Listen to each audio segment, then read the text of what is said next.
add your email and verify it on your WEBTOON. Today guys, I will show you how to do this, so you should follow and watch this video till the end. Open WEBTOON first, and directly it will open on your homepage.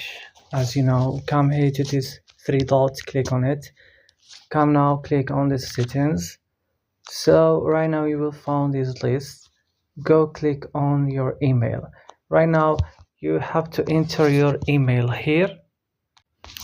Right now I will click verify, and they will send me like a verification on my email. So as you see, a verification email has been sent to your email account, so I will go and check it. So I open my email. This is the WEBTOON email. I will click on it like this.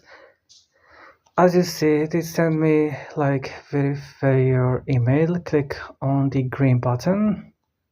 It will take me to a page. So from here I can verify. Click get the app. That's all guys, they verify your email on WEBTOON. That's all in this video. Don't forget to like and subscribe, and bye.